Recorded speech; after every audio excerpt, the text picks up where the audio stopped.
The more we talk about change making, the more we can help people to identify with the kind of skills and qualities of it. If you were to sort of give a headline, what's the legacy you hope to leave behind? The world doesn't feel like it's been designed for children. So if I can do something to create that, that would be a fantastic legacy, even if it's something really, really small. Welcome back, everyone. This is Simon Phillips, and this is The Change Show.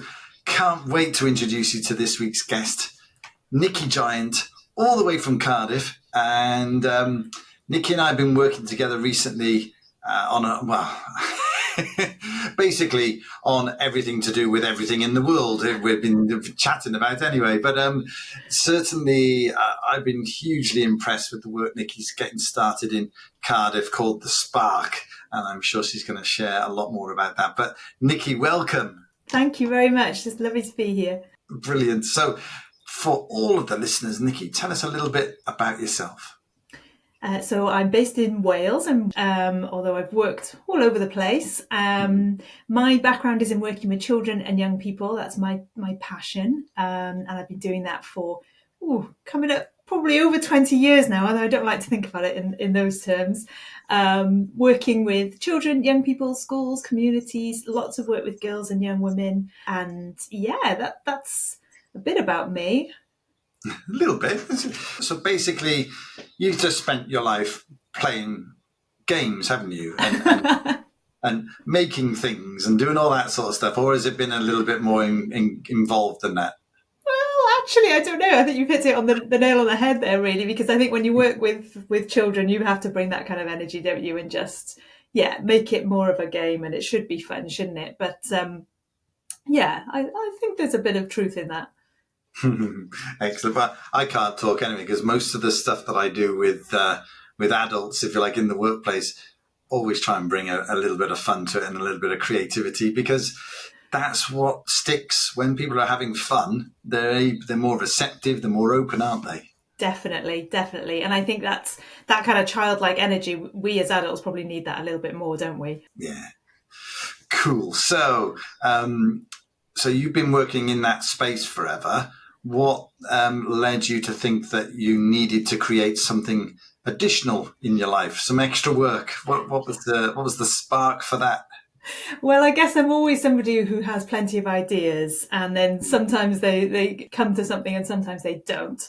But I guess I took a sort of full stop during the COVID pandemic. So I was working for a global charity based in London, and just suddenly had a bit more headspace, I guess, to think about who am I, what am I doing, what do I want my life to look like. And although the work of that charity was really important, they were doing great work, it just didn't seem to resonate with me as much anymore. And I felt a bit disconnected from the sort of roots of, my background of working with children, young people, the grassroots work. And so, I took that opportunity to have a bit of time to think about, what do I want my life to be like? Who do I want to be? I guess, what do I want my legacy to be as well? To think a bit in grand terms. And the idea of the Spark came to me almost fully fledged. It felt as if it landed in my lap. And that's taken me on a journey since. Yeah. And it's interesting, actually, because as you know, we interview change makers here all the time. And there is that thread of consistency about wanting to make an impact. Now, obviously, of course they do. That's why they're change makers. But it is that sense of legacy that certainly comes through regularly. So if you were to sort of give a headline, what's the legacy you hope to leave behind? I guess it's about creating a better world for children. And I think that certainly has been the golden thread throughout my whole career, probably my whole life in a way. And more specifically, I suppose it's about us being the adults that I probably would have wanted to be surrounded by as a child. And not to say that I didn't have a good upbringing, because I think I was very lucky, but the world doesn't feel like it's been designed for children. So if I can do something to create that, that would be a fantastic legacy, even if it's something really, really small. Wow, I hadn't thought about it that way before, but I guess, the way we've created the infrastructure for children, if you like, in the Western world in particular, is to develop them into useful resources as Yeah. opposed to, whole people. Right. And that feels like, with all the kind of benefits that we've got now of living in the society that we have, and there's lots of positives, it also feels like we're rushing children on that journey from childhood to adulthood to be Mm, part of this wider system, as you say, to be, kind of useful, productive beings.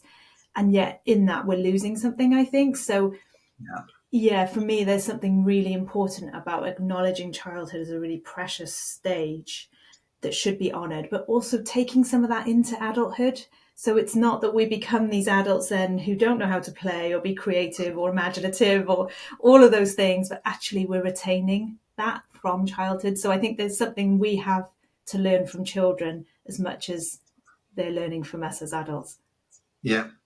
Yeah. So the spark, what sort of age range are you particularly focused on? I guess it's a sort of primary to secondary school or kind of elementary to high school. So from probably 5 to sort of 18. Um, but really, there is no kind of boundary to it. I think it's about all children and also all adults. Because as I've developed the spark and the kind of spark movement, I've ended up doing lots of work with adults. As you know, we've been doing some things together, which is interesting. And I have had to sort of reconcile that. Is this taking me away from my purpose of focusing on children and young people, or actually is it all part of the same thing? And I think it Mm, is, because yeah, to work with those adults who are in children's lives, I think is really important. So really, I suppose the spark is for everybody from 0 to 100, I guess.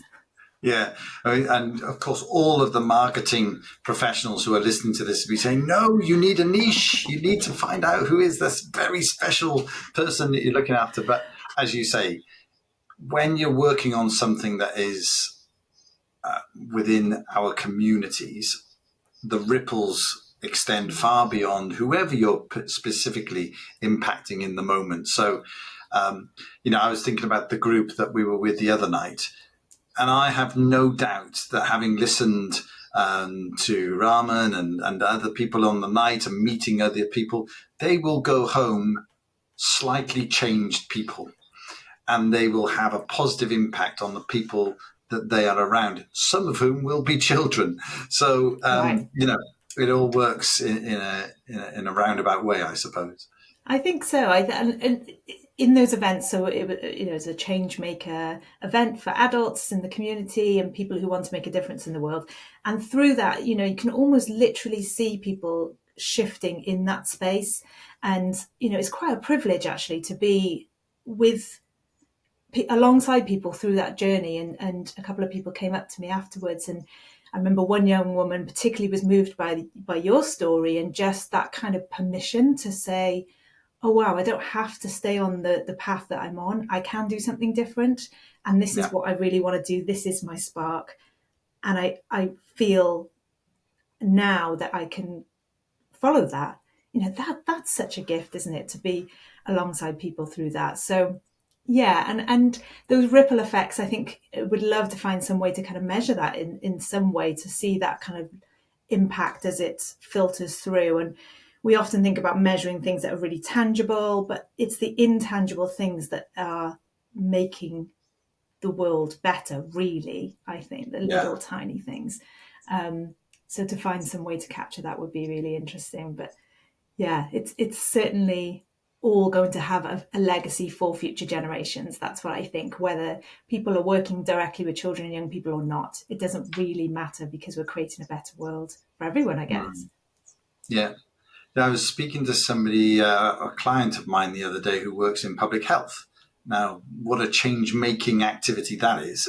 However, they were struggling with the notion of identifying themselves as a change maker. And it's back to that. Well, it's just what I do. It's just what incentivized to do, but also it's what I'm impassioned to do. But they weren't the phrase change maker didn't sit comfortably with them. Have you come across people like that in the work you do? Yeah, for sure, and including myself probably, because it sounds a bit grandiose, doesn't it, to say that I'm a change maker, and I guess there's so many people who are doing amazing things that are actually they're not led by ego, and so when we use labels like that, it can feel a bit sort of egotistical. So I Mm, guess in a positive way, I can understand why people don't want to identify with that. And also, I think it's part of our culture. We're particularly in the UK, we're taught to be quite humble, don't sort of, shout about yourself too much. And I lived in the States for a little while, and actually, it was really interesting because it was a complete opposite, where, mm, everybody would be very open to talking about all the amazing things that they did and they are. And, me and my yeah. Britishness, I found it really, really strange. But Yeah. it probably need a bit of that actually. But I think maybe, the more we talk about change making, the more we can help people to identify with the kind of skills and qualities of it. So, Definitely then whether they call themselves a change maker or not, they know that they're actively, consciously doing that in the world. part of that There's, community yes, almost. Yeah, yeah, there's intention there. because there's real, like you say, there is value in sharing the things that you're doing, because it inspires others. I was talking the other day about this notion of let's amplify the message of change making, because there's enough amplification of all the negative stuff through the media. So it's like, if we don't start talking more about what we're doing and the impact it's having, not from our perspective, but from the perspective of the people that we're out there encouraging and supporting and all the rest of it, then people don't hear about it at all. Yeah, you're so right. Because actually, we have to balance that negative narrative, which is so predominant. You only got to switch on the news to think that the world is terrible. And Yeah. yes, there are terrible things happening, but we don't hear about all the good stuff, as you say. So there's not a balanced view there. And I think, again, sort of coming back to young people and my sort of passion, they're particularly being fed a certain narrative through social media. That the way that they are in the world is quite different to the way that I was when I was growing up. And Mm, so, where is that balance coming from? Well, they're probably not getting it from social media. They're not getting it from traditional media. They're probably not getting it through school because that's a very sort of rigid regime. So where is that positivity coming from? So you're right. I think we have to be intentionally focusing on what's going well, what's good in the world, what are people doing to create more of that. yeah. So as you start to sort of imagine the overall impact of the spark as you move forward with this, what types of things do you anticipate doing for and with young people? So it's a bit of a mixed bag. So there's three sort of arms to the Spark movement. So one of them is about working and supporting parents and carers. One is about education systems, and the other is change makers, where we've connected. And I Yeah. think some of this is still to be defined, and I think it's evolving as I move on with it. But in terms of the sort of education piece, I think we really need to create new education systems that are going to hold and keep children's spark lit, because right now it feels like actually our systems are just diminishing children's inner light and their passions. And Mm. that's an absolute crying shame.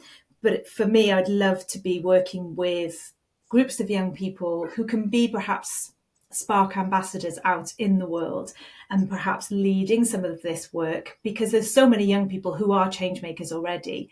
They're there, they're doing incredible work at a really Yeah. young age, Yeah. the likes of which we would never have been able to dream of or have the kind of wherewithal to follow up on, I think, when we were younger, perhaps. Yes. But they're already there doing it. So, how can we support those young people to actually be leading this change and to Mm. educate us adults? Um, Yeah. yeah, that would be really exciting. And I think I wonder if if you sort of, having done history at university, it was like, that was my subject. I often sort of try to think about where did all this come from, and there was pretty much an explosion in the 80s and 90s of, through the mainstream, if you like, of big charitable organisations. So Live Aid and Comic Relief and Sport Aid and all the rest of it, where there was the annual fundraising making a difference type stuff in media that you and I would have grown up around. That's And true. that's Yeah. probably influenced the way that we think it is possible for ordinary people to get out there and make a difference. And I guess so that now this young generation coming through, on some levels, that's all they've ever known. That there are things going on where I can make a difference. And I guess the shift has been as well, though, from, when we grew up thinking, well, it's those big organizations that are driving it. And now, because of social media and the power of technology, it's, literally any individual can have a huge impact. And we've seen that in a positive and a negative sense out in the world. Yeah. And I think, a lot of the young people that I work with, their aspirations are so different from mine when I was that age. Some of them want to be influencers, that's a career path. And, whatever your views on that, it shows that it's possible because they're seeing that actually as an individual, I can have an influence, whether it's to make people buy a certain product or have a certain lifestyle, or to be the positive change in the world. So I think it's an interesting shift that's happened, isn't it? And for all the negatives of social media, there are huge positives as well.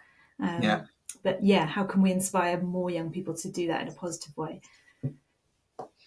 So you mentioned earlier that, some of the origins of this for you were growing up, that they didn't feel like there was all the opportunities that you would, in hindsight, would have loved to have had. And it's like, okay, so how can we enable that for the younger generation?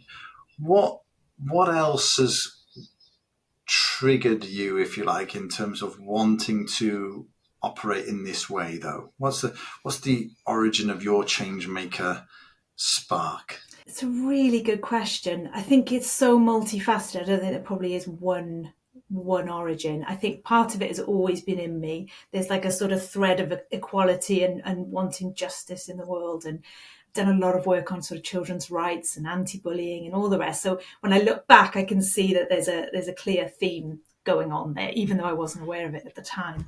But I suppose really that there's numerous children and young people that I've met over the course of my career, and they're the ones that sort of stick in my heart and mind. And actually, I think they're probably the biggest catalysts. There's certain children which are just, I remember our interactions, even though they were very, very small often. It might have just been one conversation or one sort of micro conversation even. But it was so meaningful. And just feeling as though I was not the teacher or the adult in that space, but I was learning from them. And being sort of semi-aware of that at the time, even though I was supposed to be the adult in charge, thinking, oh, wow, this child is teaching me something here. And during lockdown, I had the gift, I guess, to live with my niece. And she was 9, 10 at the time when COVID hit. And wow, that was absolutely a real education for me. Just to be alongside her through that chaotic time as well, where everything was just... tough. So tough for so many and so frightening as well. But I got to see, that the fact that here was this 9, 10-year-old child who was presenting as a child and wanted to watch the telly too much and, didn't want to do any chores and all the rest of it. And then at other times it would almost be as if she was a sort of channel for some sort of information that would come through her. And I remember she sat me and my sister down one day and said, I'm going to teach you. I'm going to do a workshop. Now, her mother is a teacher. She's probably going to be a teacher. She's a born teacher. I'm going to teach you something. Sit on the sofa. So we thought, here we go. She gave us out some pens and paper. And we thought, how long have we got to sit here before this is going to end? And she said, I'm going to give you a workshop on self-love. I thought, okay, that's interesting.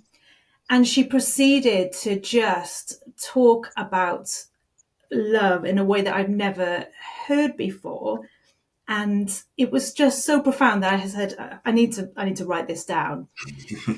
and my sister and I were looking at each other thinking, what the heck is this? Where is she? Has she done this in school? And she hadn't. It was just, I don't know where it was coming from, but it was just coming through her. And I thought, wow, yeah, our kids are not, they're not empty vessels that we need to fill with all this information. They've got their own unique gifts and talents going on. So yeah, that was probably one of the standout moments for me. Wow. That's brilliant. And literally, it leads me nicely onto the next question I was forming in my head, which is, as you know, the Changemaker Pledge, you've taken the pledge, Yeah. and it talks about two aspects of being a change maker. One is wanting to make the positive impact that we've been talking about, and the other is about being the hero in your life. Now, a big part of that is, looking after yourself so that you can be active and go out and do things. So, what sorts of things do you do to look after yourself? I guess I think I'm more intentional about that now than I've ever been, maybe because we're talking about it more. So for me, I guess like boundaries is quite an important thing. So whereas before COVID, I used to work all the hours under the sun, there'd always be another email or something to do and the laptop would be there. And my family used to tease me about always taking my laptop on holiday with me. And now I Yeah. think, why would I do that? But it just becomes normal ingrained behavior, doesn't it? So I think, yeah, having sort of sharper boundaries is really important. And this is my time. And also just, again, a lockdown habit of going out and going for walks and being in nature. I never would have done that before. The most walking I would do is like running to the train station in the morning to get the train into London and all the rest of it. But now I see that's a joy in itself to just be Yeah. out and to be and to have that as kind of special time to recharge, particularly when you've been on the computer a lot. I think that's really important. Reconnect with the real world. Yeah, Yeah. for sure. Love it.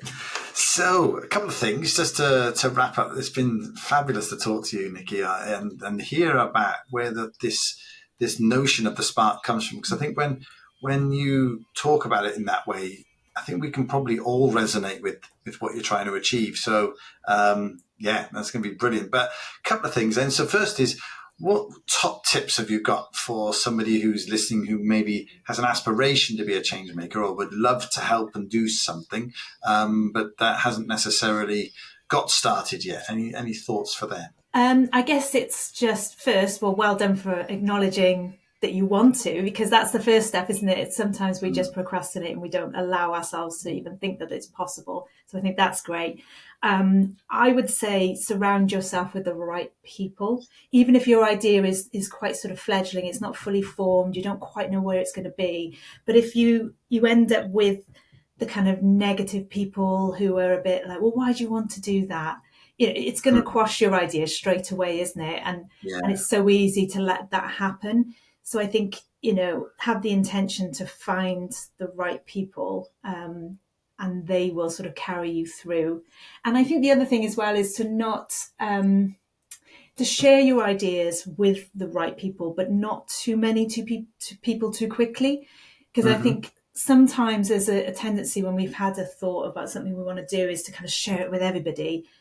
But if we haven't fully thought it through yet, we can't. Sometimes we don't communicate it in the right way, and then people start to pick apart your idea before you've even gotten started, and Yeah. then it's on the rubbish heap already. So I think it's almost something about protecting that, but maybe taking little micro steps forward with the right people surrounding you. The visual image that was coming through my head then was of like sort of nurturing a seedling. Yes, that's lovely. Yeah, If you expose it too much to the elements, then it's going to be wiped out. Equally, if you keep it undercover forever, it's literally going to wither away and die in that way as well. So it's like, yeah, that was a nice way of thinking that's about it. really nice. I like that. That's very clear. Brilliant. So, as you know, nobody gets off the Change Show alive without telling us what track they'd love to add to the Change Show playlist. So, what track is it for you? Maybe it's inspired you along the way or just kept you company through life's ups and downs. What's it for you and why? So the first one that came to mind is actually a Beyonce track called Freedom. And there's a version of it on YouTube which has been created with the UN around International Day of the Girl. So there's an amazing video of all these young girls from around the world singing this Beyonce track. And every time I watch it, it makes me want to kind of get up and do something and to be that change. So it's a really empowering, inspiring song. So Brilliant. yeah, that's my recommendation. Excellent. So for those of you watching, we'll put the link here straight to that particular version of it as well. But for everybody else on Spotify and all the other podcast zones, look out for the original audio. Okay, Nikki, it's been an absolute pleasure. I knew it would be. Thank you for agreeing to come on the show and sharing where you're up to with the Spark. Please come back and tell us how you're getting on in the next phase, and let's hear more about where the Spark's going so that, we can start to gather around the idea, a lot more people who are going to go out there and make this huge with you. Thank you so much. I'd love to do that. And it's been an absolute pleasure and an honour to share the space with you. And the work that you're doing is fantastic. So thank you. Thanks, Nikki. Great stuff. So that was it. The Change Show with Simon Phillips and my special guest, Nicky Giant. I hope you enjoyed that. Catch last week's episode if you haven't quite heard it yet. It was another great interview with a guy called Dan Newman, who both Nicky and I know, and all about his new venture called Baldylocks. I'll say no more. Okay, we'll look forward to seeing you soon. Take care.